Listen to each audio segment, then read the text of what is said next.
Finance from Absa. Today, tomorrow, together.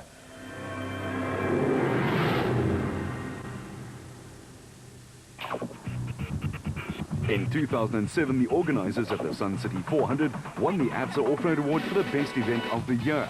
This time round, it will be even better because it's coming to crunch time in the 08 season. The production car and the special vehicle title chase is at fever pitch, and the fifth event of the year is bound to be a watershed time for the teams, their drivers and their navigators.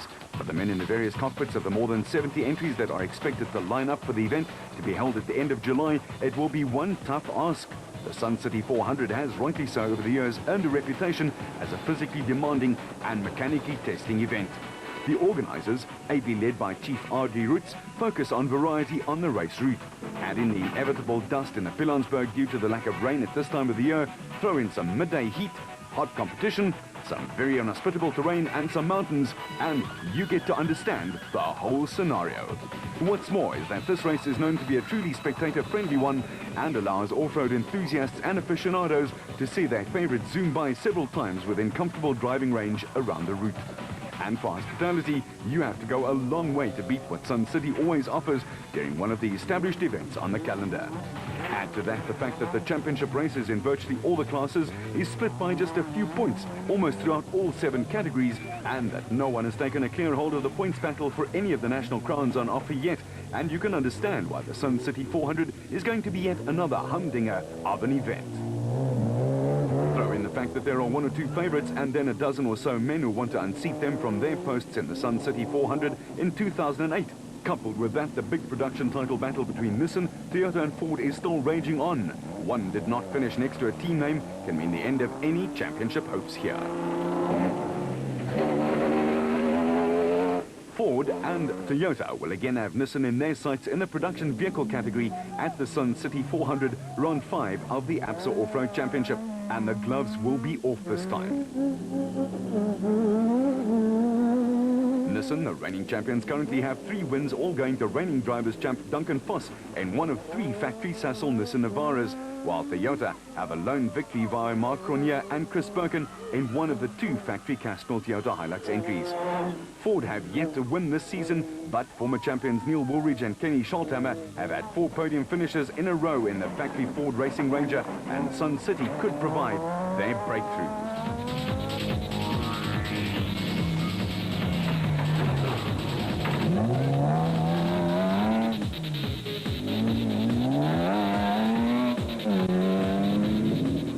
Scholthammer Ford combination on an event that is traditionally tough on man and machine could be a winning one overall, and in the Premier Super Production class, that would be a big breakthrough for them. The crew is experienced and have a liking for the more technical routes. The vehicle is strong and reliable, and the ingredients could all gel and provide Ford with a very overdue victory.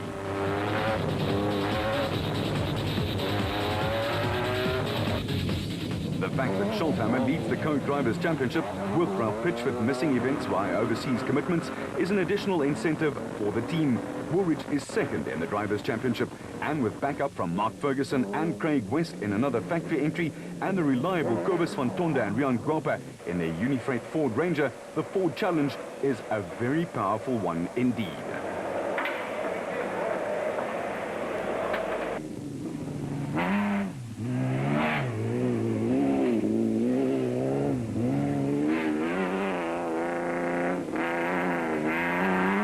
With that, there is a certain determination in the Ford camp that there hasn't been for a while, and they will be serious competitors at Sun City. The championship is given a further boost by Alfie Cox and Henny Terstege in the Motorrad SP. The pair have had a patchy season so far, but are far too capable and experienced to be left out of the equation in any way, shape or form.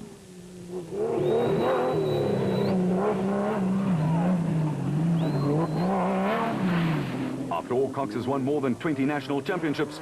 This is another one he wants desperately. Nissan, of course, also have a powerful hand. Voss is rejoined by Pitchford and veteran Hannes Grobler and Jean Moore, and then Norwegian Ivar Tollefsen and Britain Quinn Evans, who give Glenhall's team 3 possible winners. Young Weichelt, who stood in for Pitchford in the Toyota Kalahari Botswana 1000 desert race, did a fine job, but Voss has an affinity with Pitchford that makes the combination hard to beat. Grobler and Moore have not enjoyed the best of luck recently.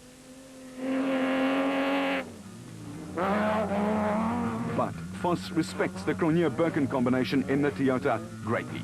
They're unbelievably competitive. You know, you saw yesterday Mark going from 21st place on starting in the grid. He got into the lead, so the car can't be bad if you do that. And they really are a strong team, and so is Neil. So it's really it's a great fight between the three manufacturers, and it's great fun being part of it.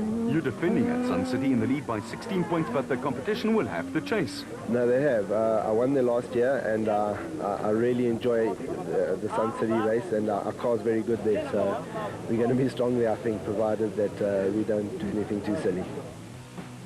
Nissan have dominated the production vehicle championship in recent seasons and will probably go to Sun City as the favourites. There are signs, however, which certainly give Toyota and Forward Cruise a glimmer of hope.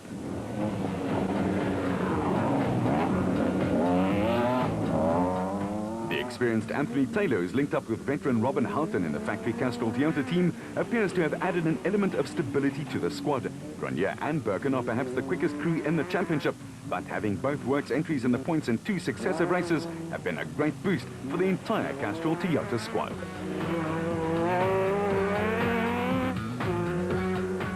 After a fine finish in Botswana over 1,000 Ks, Anthony, years and years of racing on circuits throughout South Africa, now all of a sudden out in the wild bush where surprises lurk around every second corner and rock.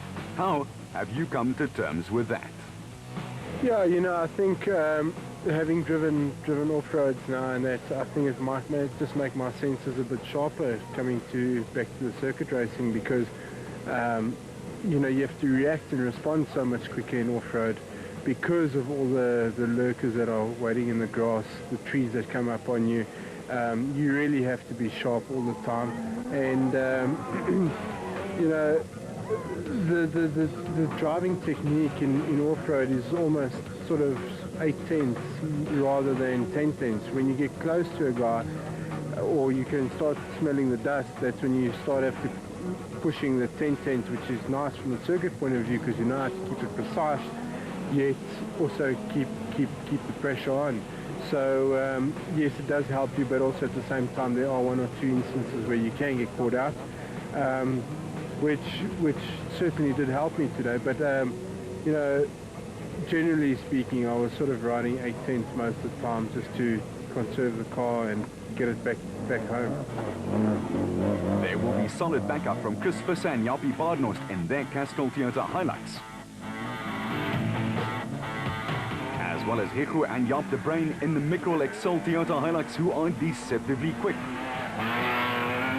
George and Sharon Parkhuizen in the Rurikon Toyota Hilux,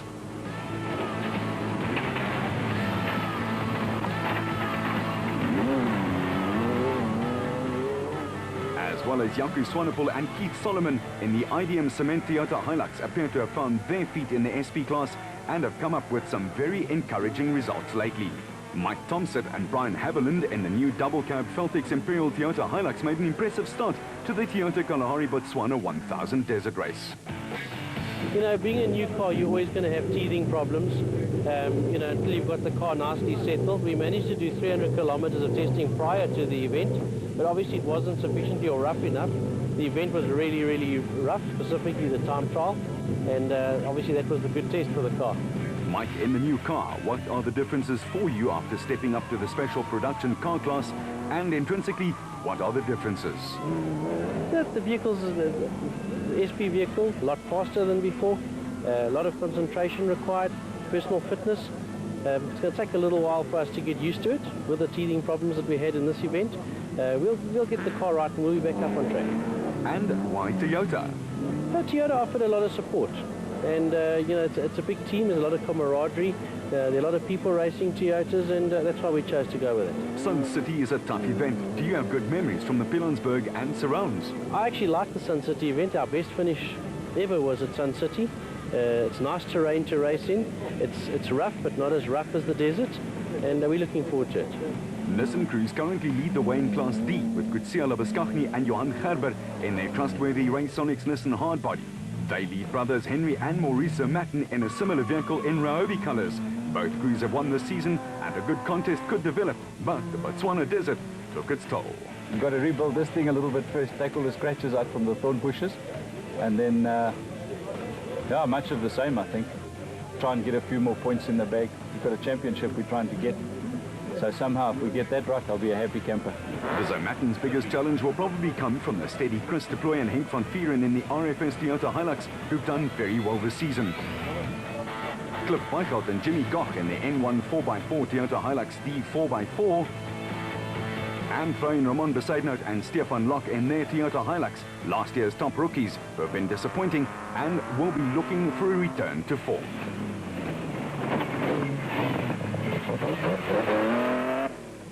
Toyota crew Yanni Visser and Joks Leroux and their very trustworthy team Barbaspan Toyota Hilux have taken firm control of Class E.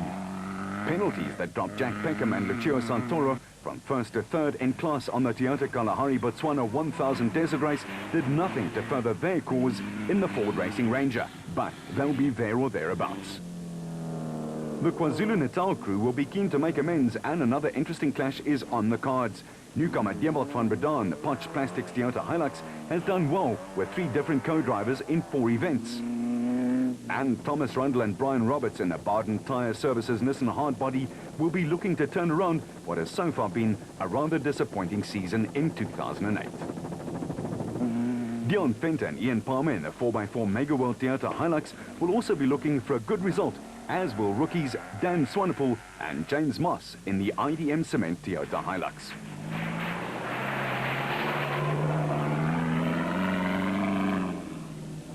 With Toyota currently leading Nissan by a slender 12 points in the prestigious SA Manufacturers Championship, the Sun City event is important to both manufacturers.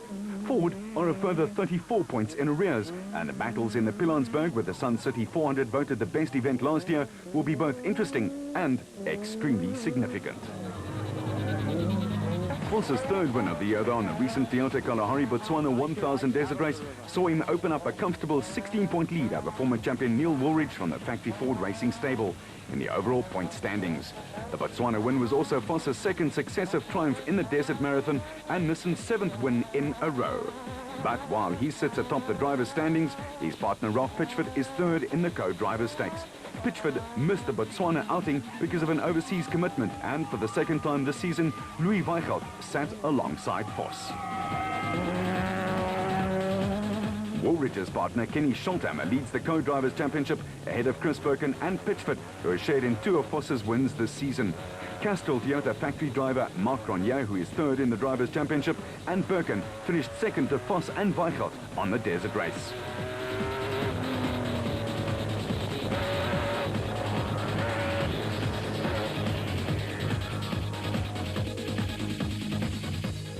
Castrol Toyota Hilux pair Chris Visser and Jaapie Badenhorst failed to finish the desert race, but they are always dangerous, very quick, and when they can get the car reliable, they will be there or thereabouts.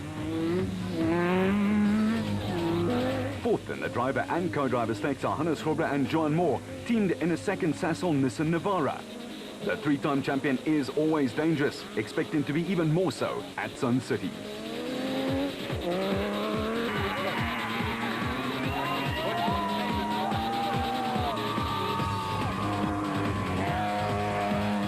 On their heels are Kobus van Tonda and Rian Gopa in the Unifreight Ford Ranger, who, like Voss and the Woolridge-Scholthammer combination, have a 100% finish record this season.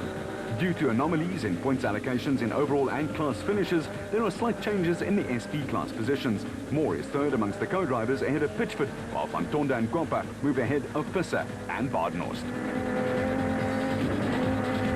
A good battle is developing in Class D, where Kutsiela Beskachny and Johan Gerber in their Raconics Nissan Hardbody have an 8-point lead over the Zoumatten brothers Henry and Maurice in the Ryobi Nissan Hardbody. The Zoumattens won in Botswana for the 2nd year in a row, but have the consistent Chris de Plooy Jr. and Henk van Vieren breathing down their necks. Just a single point separates the experienced Zoumattens and the youthful de Plooy van Vieren combination in their RFS Toyota Hilux. Young de Plooy co-driver for his father Chris Sr. last year, but this season he's switched roles.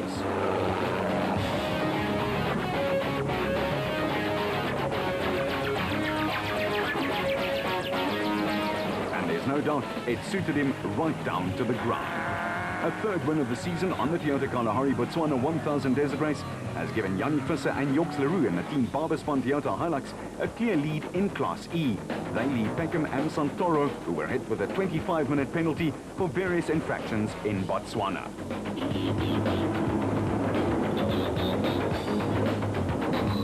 The points log makes interesting reading. Remember that a win is worth 25 points, and Foss leads with a slender 16-point margin. Woolridge and Cronje will want to put the Nissan man under pressure from the get-go. The top 20 is rounded out like this, and the Class D battle is going to be a thriller. Ditto for Class E with Peckham and Santoro doing the chasing. We're back after this. Vehicle and asset finance from ABSA, going the extra mile to get